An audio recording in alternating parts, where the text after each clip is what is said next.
King Charles I lost his head twice. The second time, of course, we all know about. It was on a scaffold in 1649. But the first time, when he was the Prince of Wales, is much less well known.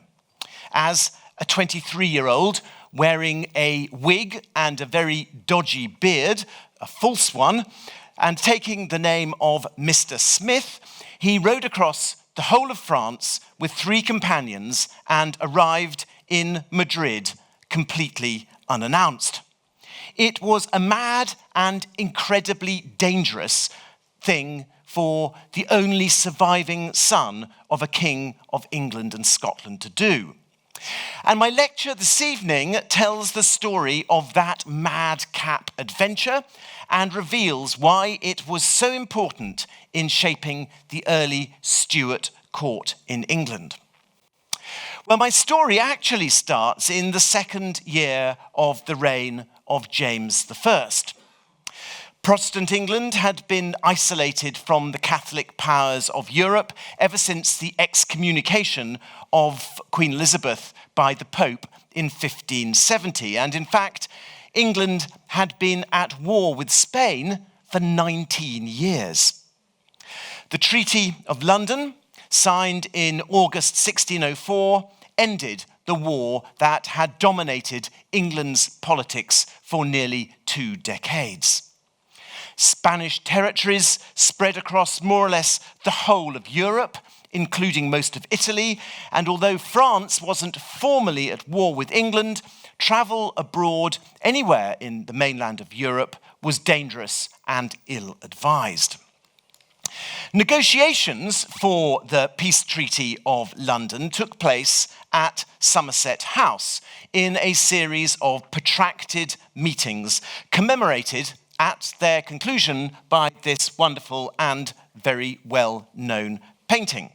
It shows all the participants of the peace treaty on both sides. James I signed the treaty in London, but the plan was for King Philip III of Spain to ratify it in person in Spain, in the presence of Charles Howard, the Earl of Nottingham, and around 500 English courtiers. And here you see Charles Howard. Actually, this doesn't work. He's the one with the white top on, second to the window on the right-hand side. And of course, he was the man, the admiral, who had led the English fleet to the defeat of the Spanish Armada. So it was quite a nice symbolic moment when he was chosen to lead the ratification. So this vast English embassy made its way to the court of King Philip. And because this was the first time Europe was open for such a long time, it was the most splendid and extravagant appearance of the English court abroad since the Field of the Cloth of Gold in 1520. A trip to Spain was a journey to visit the centre of the European world, the capital of Europe's largest and most powerful empire. And as the English wagon train of 800 mules made their way across the sun-scorched landscape, the cream of the Jacobean court were exposed to a novel set of cultural influences. They assembled at Valladolid, the Castilian city to which King Philip III had moved his court in 1601. As the capital of Castile, it was a fine place with an ambitious but unfinished 16th century cathedral and many large houses, churches and colleges. The Royal Palace was originally a private mansion built between 1526 and 1534. And in 1600, it was acquired by the Duke of Lerma, who sold it to King Philip III the following year. The palace remains, but it's been much altered from its 17th century form, and it's now a military headquarters. I'm showing you an old postcard of it here. Since the postcard was made, there have been further alterations to it, eroding more of its historic character. But what the English visitors saw was this. a double courtyarded residence with an early Renaissance-style architecture, very similar to Henry VIII's houses in England. Much smaller than Hampton Court or Greenwich, but I think very familiar to the Jacobean courtiers in the arrangement of rooms which graduated from the public to the private quarters of the king. It must have been an immensely exotic and exciting time because the Spanish laid on magnificent entertainments, a triumph, bullfights, a tournament, a parade, masques, and feasts. It was noted by the English visitors that the royal palace was, and I quote, furnished with many excellent pictures, all the good ones made by the Italians or out of Italy.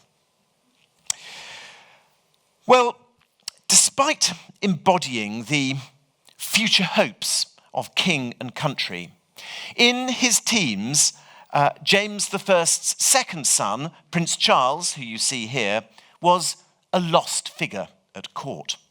He'd been robbed of his elder brother, Prince Henry of Wales, in 1612, and the following year, his beloved sister Elizabeth had married Frederick IV, Elector of the German Palatinate.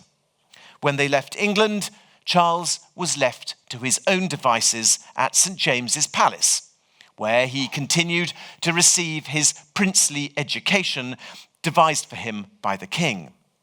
James made little or no effort to involve him in the governance of the land, and Charles had no political influence. Worse still was the fact that in 1614, the king's licentious eye fell upon a new favourite, Georgevilliers, who you see here, who accelerated himself into James's affections and capturing them completely by early 1616. Charles was now more than ever a bystander at court, his father's attention completely captured by his new love. Soon, the king had adopted Villiers as his son, so he called him, and the king became Villiers' dear dad. The only way forward for Charles was to join this new extended family as its junior member, which is what he did in 1618, being called by both of them Baby Charles. For the last 6 years of James I's reign, England was effectively governed by this triumvirate of men. Well, after the death of his brother, Charles became the focus of intense speculation about his marriage. These centred on the possibility of him marrying Philip III of Spain's daughter, the Infanta Maria Anna, who you see here, a project which had strategic benefits to both nations, but which was beset with problems. The marriage was promoted by the Spanish ambassador in London, Don Diego Sarmiento da Ancona, Count of Gondomar, and also by George Digby, Earl of Bristol, the English ambassador in Madrid, who painted such an attractive picture of the Infanta that Charles completely fell for the idea of marrying her. In early 1623, with marriage negotiations bogged down in matters of religion, Charles and Buckingham conceived a plan to appear unannounced at the Spanish court in Madrid and win the hand of the princess, blasting away the contractual niceties. Like his dead brother, Henry, Prince of Wales, who had been obsessed with chivalric exploits, Charles had been seized with visions of chivalry and romance and saw himself embarking on a princely quest to win his bride. And this quest may have been given additional romantic allure by the fact that his father, as a young king, had made the hazardous journey across the North Sea from Leith Docks in Edinburgh to rescue his bride in Norway, as she was then, Anna of Denmark, in 1589.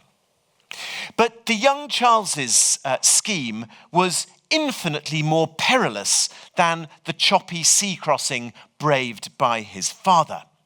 It was winter and it was Lent, and Charles and Villiers planned to ride incognito across France with only 3 servants, arriving unannounced at Europe's most splendid and formal court, wearing nothing but their riding clothes.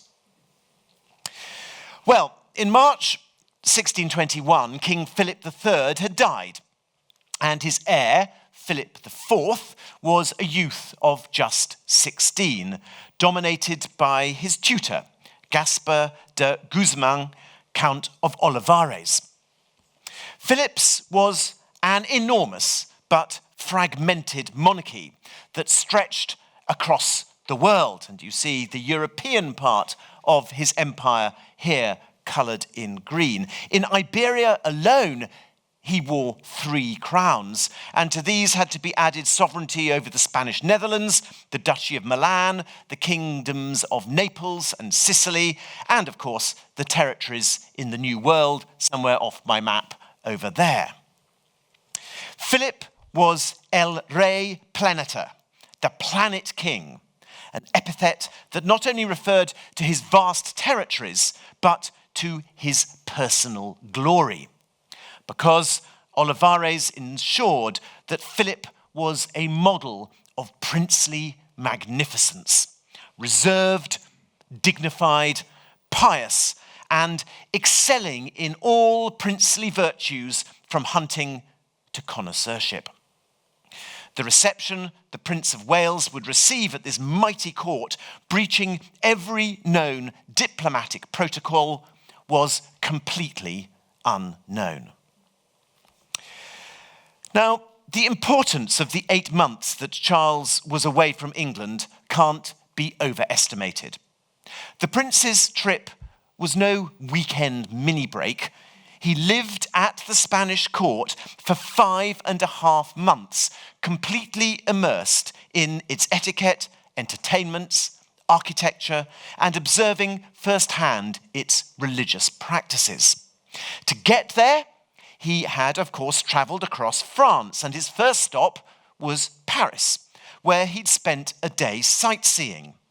In fear of being unmasked, he and Villiers, who were travelling as Jack and Thomas Smith, rather unimaginatively, bought new periwigs and, in disguise, obtained access to the French court at the Louvre.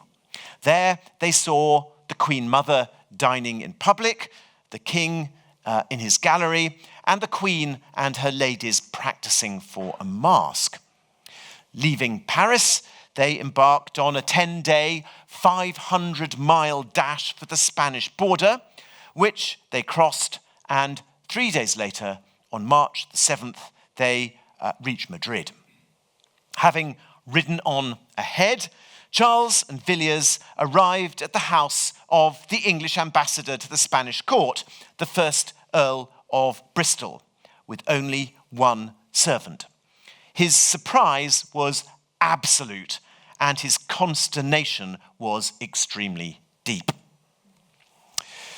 Madrid, which you see here in a 16th century view, had become the principal seat of the Spanish court in 1561 and had begun to acquire the appearance of what I think we would today call a capital city.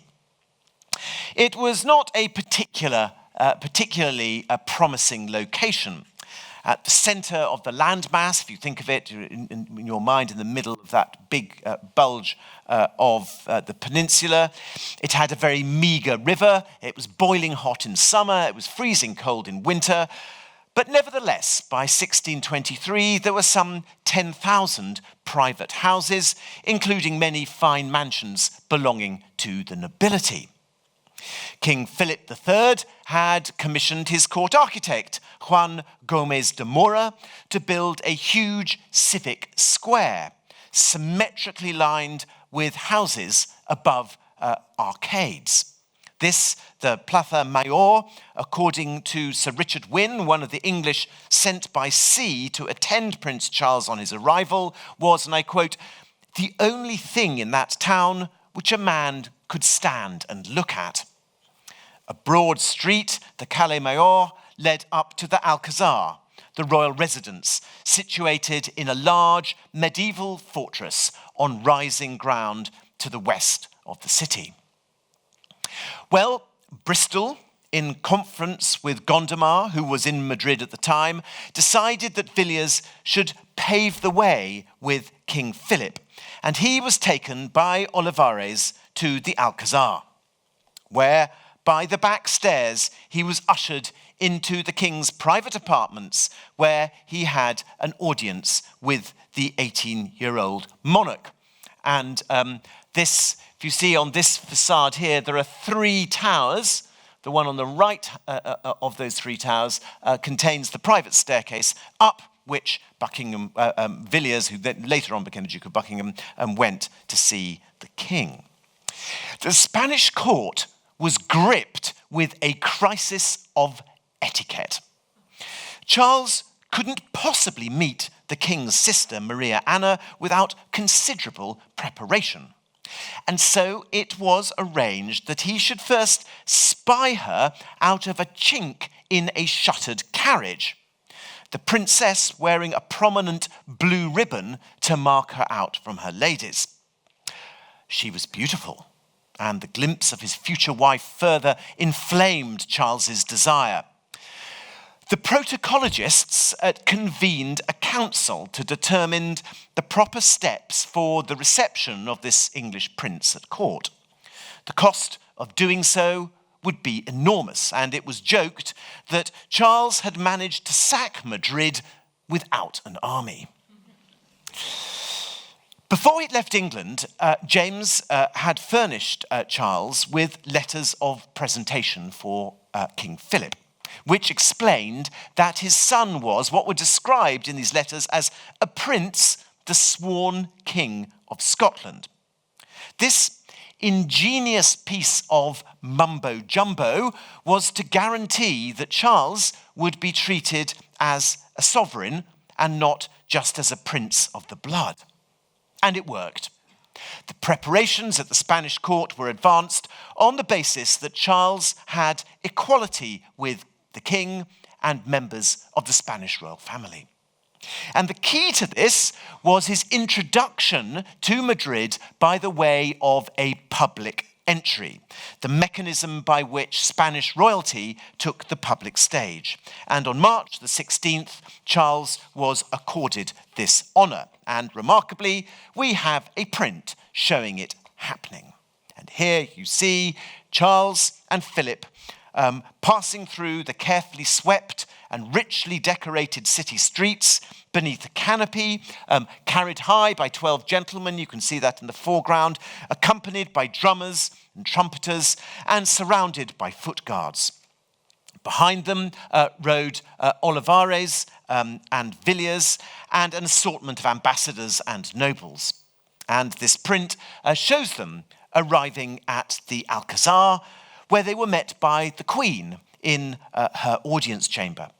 Charles was then escorted to the prince's quarter, where he was delivered to his very bedroom by the king. And within an hour, the Queen's Lord Chamberlain arrived laden with valuable gifts. Now, although the Alcazar of Madrid was an ancient Moorish fortress in origin, it had been adapted and extended by the Habsburgs to form a large double courtyarded palace with a new facade which had only been completed 2 years before the arrival of Prince Charles. And I think you can see it very clearly on this painting. You can see the new facade planted on the front of the medieval palace. Sir Richard Wynne thought that this facade, which you see here in this engraving, was very fair, although he thought the rest of the palace was not worth much observation. Lord Roos, who had seen it only a couple of years before, thought it not very large, but beautiful, commodious, and stately. In truth, I think this facade was more impressive by its size and its apparent regularity than by any sophistication of its architecture.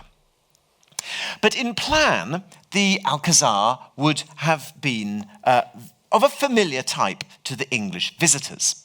It comprised two courts, which I think you can see there, one for the king on the left-hand side and the other for the queen on the right-hand side. The royal family occupied the principal floor, and below were not only offices of state, but there were various commercial enterprises tucked in the vaults. Access to the royal apartments was via a grand stair. You can see it marked there, great stair in the middle. So it occupied the block between the two courts, and this gave onto an upper cloister which ran round the interior of each court. The first chamber on the king's side, marked A, just to the left of the great stair there, was for the royal guards, and this led to a smaller hall, which was where the king dined in public. That's marked B. Beyond this was the king's principal reception room, known as the antechamber, marked C. And in here, there was a canopy of state and a chair of state in which he received councillors and which on Maundy Thursday he washed the feet of 12 poor men, a ceremony that Charles himself observed. Then came F, the principal audience chamber, the camera, containing a ceremonial bed in its corner. Ambassadors were generally received in this room, and the royal councillors attended to kiss the king's hand. All these rooms I've described at the top left-hand corner of that courtyard were part of the outer rooms of the palace. Everything beyond the camera door was highly restricted in access. Only the gentlemen of the bedchamber and a small number of named court officials were allowed into the rooms on the left-hand side of this plan. And this actually was not at all unlike the Elizabethan court, where a tiny proportion of courtiers had access to Elizabeth I and Henry VIII's lodgings. The access that Prince Charles was given to Philip's private apartments on the west and southwest of the Alcazar was exceptional. And on this side, you see, to begin with, there are 3 small rooms for the private reception of ambassadors. And beyond these, at the end of a long gallery, was the king's study. So right at the bottom there is N, the king's private study, where virtually no courtiers ever penetrated. But next door to N is M, which are the private backstairs, which led directly to Prince Charles's quarters below. So his quarters were linked by a private staircase to the king's own private study. Philip generally ate alone, served by his groom of the stool in an alcove off the gallery, and I've marked that K, a little alcove you see there. And his bedchamber, L, which is next door to it there, was only accessed by the groom of the stool and a small number of menial servants. Spanish kings lived a much less private life than had become the norm across the rest of Europe. On the south side were the great public rooms, the Grand Saloon, and Q, a new room which was built for hanging the king's picture collection in. Philip decreed that Charles be served exactly as he was, and he sent him a major domo to be in charge of his household. He enjoyed completely unrestricted access to these rooms on the left, and he was presented with 2 solid gold pass keys, which let him into every single room in the king's apartments, which he passed on to Buckingham, to Villiers, to Buckingham, and to the Earl of Bristol. The king saw to it that there were entertainments every single day. In quieter times, and here you see Madrid, and up here you see the Alcazar, and next to it you see the hunting parks, which continued on the other side of the river. So he was taken hunting, but there were also bullfights, music, pageants, feasts, firework displays, processions, picnics, tourist trips to places of interest. A fun-packed itinerary, in fact. On his third day in the Alcazar, the Prince of Wales was taken on a private tour of the King's painting collection.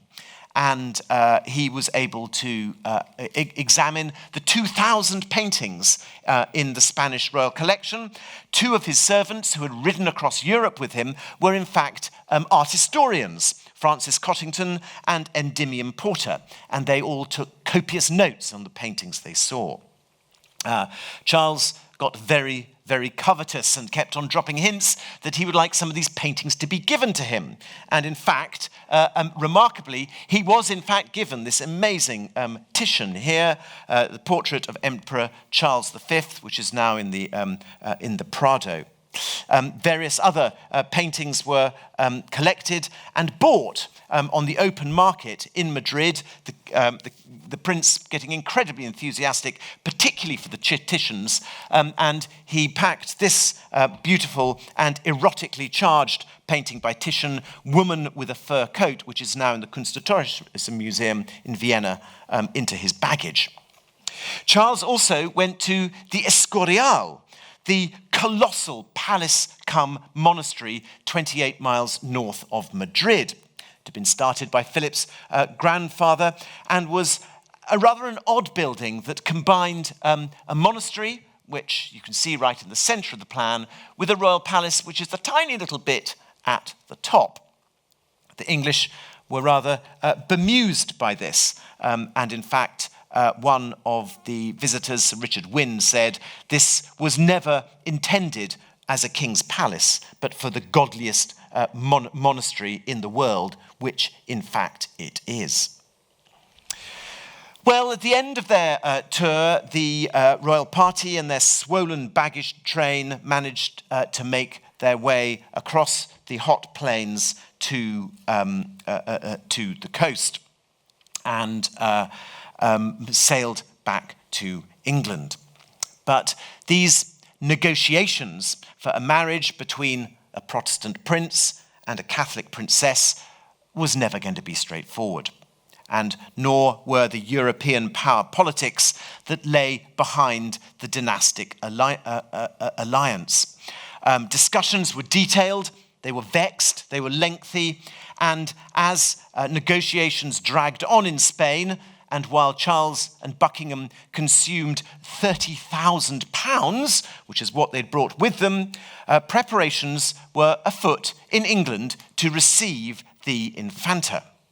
In fact, the day after Charles and Buckingham arrived in Madrid, there was a discussion at court about which houses in London would be most suitable for receiving the Infanta and her entourage. And it was decided that St. James's and Somerset House should be given to her, but her usual residence should be at St. James's Palace. And preparing St. James's Palace was going to be a complicated issue because it was necessary to provide for her Catholic religion. The Pope had granted a dispensation for her to marry a Protestant on the condition that her religion could be freely practiced in her own establishment. And this necessitated the building of a new chapel. And both Somerset House and St. James's were inspected by the Spanish ambassador, who was insistent on the construction of new Catholic chapels immediately. And these were required by a distinguished panel of Spanish theologians, not just to be private chapels, but to be public churches, which were, and I quote from the document, "sufficiently large in which all the divine offices may be celebrated and where Catholics may be buried with the ceremonies that are customary." Well, work went ahead very quickly to try and construct a chapel that was satisfactory to the French theologians and would fit in with the palace at St. James's. And you will all know that this building here was the building that eventually was begun, but not completed at this point, because as the Spanish match collapsed and James and Charles started to be interested in a French princess, work slowed down and eventually halted. On March the 27th, 1625, King James died, and the day after, the Privy Council met at St. James's Palace to kiss the new king's hand. At first, as a mark of respect, Charles kept to his bedchamber, but a few days later, he slipped through St. James's Park and took up residence at Whitehall. In 1625, Charles's reign started with a revolt against the behaviour of his father's court. A proclamation of May that year stated, and I quote, "In the late reign of our most dear and royal father, we saw much disorder in and about his household by reason of the many idle persons and other unnecessary attendants following the same, which evil we, finding to bring much dishonour to our house, have resolved the reformation thereof." Charles was a small, neat, private man whose world picture was ordered, moral, and hierarchical. He'd been repulsed by the Jacobean court's disorder, coarseness, and sexual ambiguity, and was uncomfortable with his father's lack of dignity and majesty. Within days of his accession, he reasserted court regulations that are dated from Tudor times, establishing regular times and days for all his activities, a habit he kept to the end of his life. The emphasis on dignity and order was reinforced by his marriage to the moralistic and prudish French princess Henrietta Maria, and, crucially, by his experiences at the Spanish court. Because it was only 2 years before he came to the throne that he had been exposed to the extreme privacy and asceticism of the Spanish monarchy. Order, dignity, and deference reigned in Madrid in a way that he had probably never thought possible in the chaos of James I's Whitehall. Returning to England, Charles even briefly adopted the extremely sober Spanish fashions of court dress. And this is a portrait that was done immediately on his return from Spain, and he's dressed in this very, very sober Spanish fashion, which had captured his imagination at the Alcazar. No wonder John Chamberlain, a close and acute observer of the court, thought, and I quote, that the court was more strait and private than in former time. And in 1701, Sir Philip Warwick could call it the most splendid and regular court in Christendom. A slightly more sceptical observer was Lucy Hutchinson, daughter of the Lieutenant of the Tower of London, and she could recall that King Charles was temperate, chaste, and serious, so that the fools and bawds, mimics and catamites of the former court grew out of fashion. But she also noticed that the nobility and courtiers did not quite abandon their own old debaucheries, but yet had the reverence to the king to retire into quiet corners to practice them. Well, historians are very rude generally about Whitehall Palace. It's generally considered to be incoherent, confusing, and old-fashioned. King James had had very little time for Whitehall, but it was in fact a well-ordered, carefully maintained, and smoothly functioning royal residence.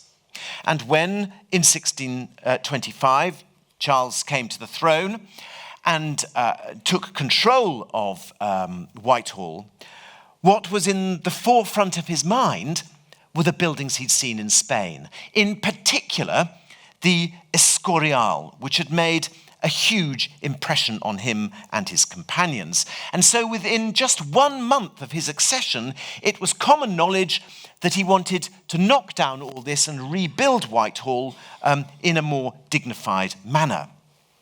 A drawing that's now at Chatsworth House shows a design which probably dates from that year, showing perhaps what was in the king's mind. We'll return in just a moment to discuss the king's plans for Whitehall, but in 1625, it wasn't just Whitehall that had been shown up by the Spanish king, it was London itself. Just over a month after Charles I came to the throne, he issued his first proclamation regulating building in London, because he had seen firsthand how royal intervention in a capital city could shape it. He'd been profoundly impressed by the Plaza Mayor, and I've shown you this already, but here you can see, here is the great square in the centre of Madrid. Many of you will have been to see it. There's the Royal Palace, and he'd been very, very profoundly impressed by this. And in this great square, he had been treated to the most spectacular festival of his stay, a tournament in his honour, attended by 50,000 people and memorialised in a series of paintings, one of which is here. So this is actually Charles being feted in the Plaza Mayor. This was the centrepiece of Philip's remodelling of Madrid. And you can see the way that people lived above a colonnade down below, and you can see people looking out of the windows, watching the great festivals in the centre of the square. And in 1629, an opportunity arose for Charles to emulate the Spanish and French monarchs in London. The one part of the vast Westminster estate that wasn't held by the Crown was the 40-acre area on the west side of Westminster known as Covent Garden. This was to be developed by John Baron Russell, the first Earl of Bedford. As the opportunity rose, Charles I instantly took an interest in the development and viewed the site with Inigo Jones. The Earl's plans, he thought, weren't ambitious enough, and he ordered Jones to take over the design. And as building commenced, Jones and the king continually interfered with the designs to try and achieve something that looked a bit like this. And in fact, that is exactly what was built. A new square, actually much more sophisticated and elegant than the Plaza Mayor. It was never a full square, of course, but it became the centre of the fashionable West End. Well, King Charles's vision for a more majestic London came to a culmination with a series of very ambitious projects that would have transformed the status of London, which were brought forward in 1638, which I think was sort of the turning point in the king's life and reign. In July 1637, the previous year, the king had told his nephew, the Elector Palatine, that he was the happiest king or prince in all Christendom. You would have thought that was a reasonable thing to say. There he is with extremely happy marriage, with children, his country is at peace, it's prosperous, and everything looked to be going well. But only 11 months later, this self-satisfaction had been completely shattered, and he was involved in military preparations to go to war against his Scottish subjects. As a consequence, over the next 3 years, Charles was a much more visible presence in his capital than he had been over the last decade. And he embarked on a series of schemes that were designed to assert royal magnificence and authority on his capital city. The most spectacular of these was a complete rebuilding of Whitehall Palace. The ideas that may have been briefly contemplated in 1625 were for the reconstruction of the Privy Gallery, but this scheme was for something infinitely more ambitious, which you see here. This involved building a vast new palace in St. James's Park and laying out a new road alongside the River Thames. It's a huge rectangular building with 11 courtyards, one of which, as you see, was circular. This plan was almost certainly based on Charles's experience at the Escorial, which he had seen in 1623. It's also possible that his designs were based on another Spanish influence, a book published by a Spanish Jesuit called Juan Bautista Villalpando, which was a reconstruction of the Temple of Solomon. And you see one of the facades here, but it also had a series of multiple courts. But what's certain is that Charles was very, very closely engaged in these designs. There were lots of details that were sketched out. But of course, sadly, England was on the brink of civil war, and the Whitehall plans never progressed any further than on the paper on which they were drawn. But Whitehall was by far and away Charles's most favoured and frequently visited residence. In contrast to his father, Charles moved to Whitehall wherever he had the opportunity. And Whitehall, this is my reconstruction of the plan of Whitehall in the early part of the reign of Charles I, had the most extensive privy lodgings, private quarters, of any of the royal palaces. So the whole of the area from 18, 17, 16, 15, 13, 12, 10, all those rooms there are his private lodgings and include this hugely long gallery here, which is numbered number 9.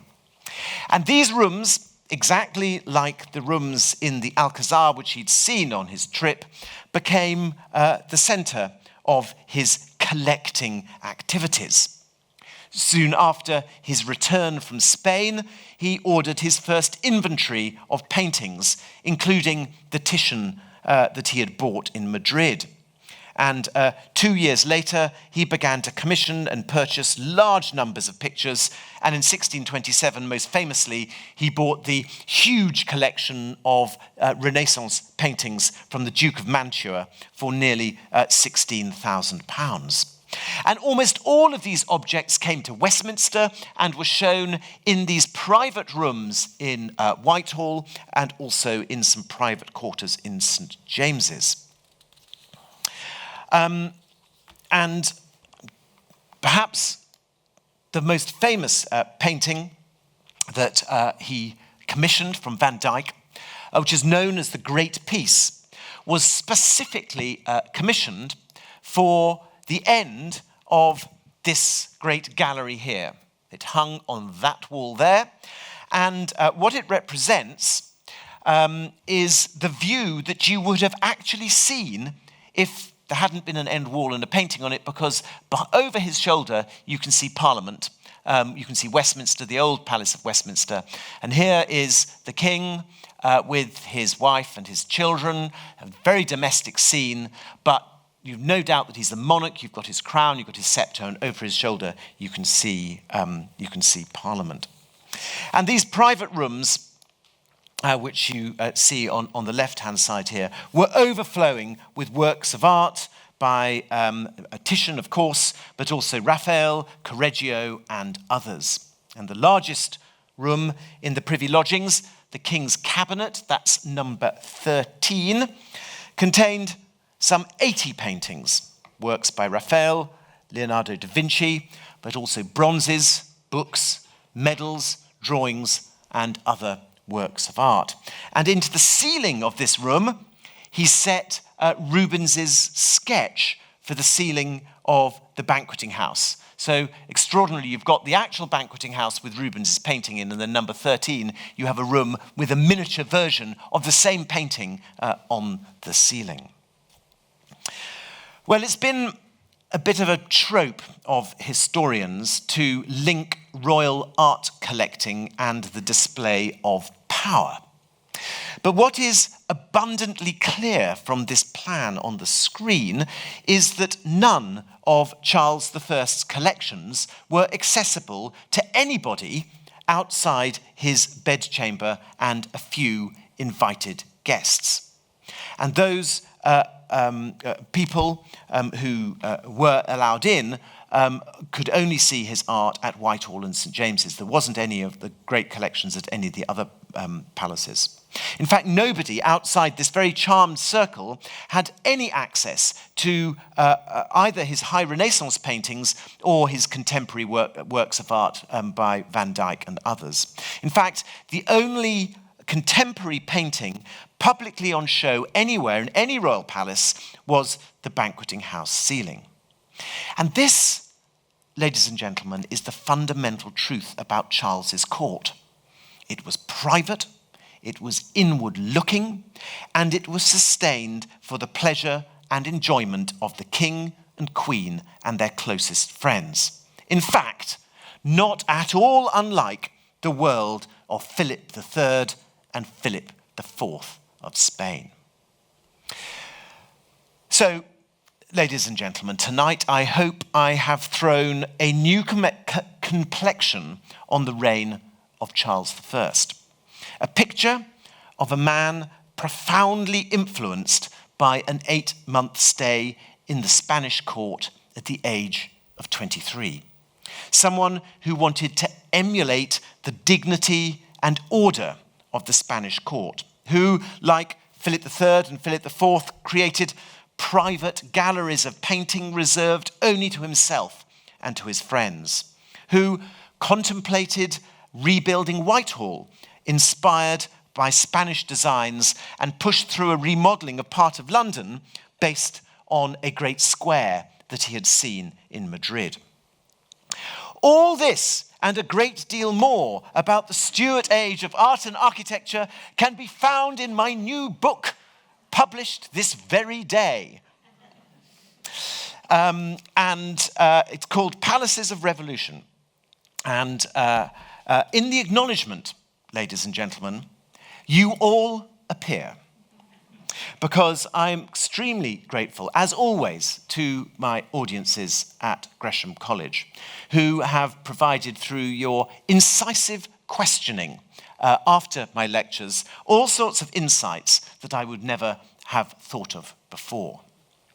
And there will be 3 more opportunities this year in our programme to contemplate the story of the Stuart court. Professor Anna Whitelock will be talking about James I and the wider world. Dr. Anna Kay about the interregnum, and myself about Inigo Jones. But for now, ladies and gentlemen, I will end my talk and pass over for some questions. So the first question is quite a straightforward one. Did Charles speak Spanish? I don't think so, no. He didn't. But of course, the Earl of Bristol did. So, the ambassador, so there was someone there to keep him company. And why was Charles given access to everything? What was special about him from the Spanish's point of view? This is all about equivalence of status, and this is why James I's letter of introduction was so disingenuous and so clever, because he gave the impression that in some way Prince Charles was the King of Scotland. And the etiquette would therefore mean automatically, without any debate, any discussion, they are accorded equal status. 2 kings, no question. And so it was a clever ploy, and it worked. And of course, all the doors, literally all the doors, opened with his magic gold key. I'd like to ask you what you think of Waldemar Janacek's comments that Charles's love of painting was so great, he spent so much money, he was the only king destroyed by his love of art. Well, this is very, very interesting. Charles has got a very big billing for his collecting of paintings, and he's sort of known as the great connoisseur king, and arguably the court of Charles I is better known than the court of any other English monarch because of the genius of Van Dyck, who captured it, and I showed you a couple of the paintings there. He was such a great, great painter. But the reality of it, if you get down to the pounds, shillings and pence, is fundamentally different. Because Charles I spent considerably more money on tapestry than he ever spent on painting. And he spent 10 times more money on ships, on building ships, than he ever did on buying tapestry or paintings. And again, another 10 times more money on buying jewels and clothes for himself and his wife than he did on ships. So actually, if you look at the hierarchy of the luxuries that Charles I is buying, easel painting is right down at the bottom. And the reason that it stands out today is the privilege that is given by contemporary society, contemporary art historians and contemporary history to easel painting over all other types of artistic endeavour. So yes, he was a great collector of paintings, but and he absolutely loved them. But if you're looking at the money, and he did spend a lot of it, the paintings weren't the most expensive bits. Is there any link between the nursery rhyme, I had a little nut tree, nothing would it bear, and Charles's visit to Spain? Now this, ladies and gentlemen, is what I mean by learning from Gresham audiences. I have no idea, but I am going to go home and I'm going to look it up. And that's a very interesting point. Thank you very much. Was the collection, presumably was dispersed afterwards, and we have records of where all the paintings went, and that helps to sort of cement this picture of him as a great art collector. Is that correct? Yes, of course. This is the amazing thing about Charles I. I mean, there are two huge inventories of royal possessions. There's one which is done in 1547 when Henry VIII dies, and there is one that's done in 1649 when Charles I is executed. They're about 100 years apart. And what it enables you to do in a really extraordinary way is see exactly how the royal collection developed over those 100 years.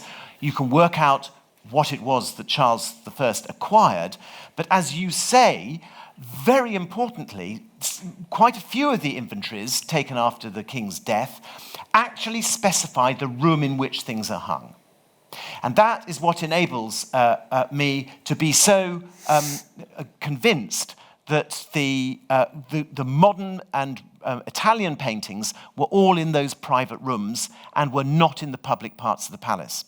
And it's the evidence that we have, which we don't really have for Elizabeth I, and actually we don't really even have for Charles II. So it's a unique snapshot provided by these extraordinary inventories. A fascinating story, thank you. Would you care to speculate on how Charles's life might have panned out if his marriage to the Spanish princess had actually somehow happened? Well, that's a tremendously good question. I mean, what I think is very interesting is that in a way, Henrietta Maria was able to slot just into the cardboard cutout which said "foreign Catholic princess," because all the arrangements and negotiations that had been going on with Spain were simply clicked over and passed over to Henrietta Maria. And the papal dispensation was taken off one and put onto another. The Catholic Church was taken off one onto another. The restrictions and the privileges allowed to the marriage would take one to the other. So I suspect that actually things would have panned out very similarly. And of course, the really important thing about the Catholic marriage is that it contaminated Charles I's own religious policy and in many ways led directly to the Civil War. And to be honest, French princess, Catholic princess, Spanish princess, Catholic princess, they were the same thing. I have one more question from the online audience, and then I think we'll have to draw it to a close, Simon. There are a great many equestrian portraits of Charles, both in paintings but also on British coinage. To what extent was this due to Spanish influence?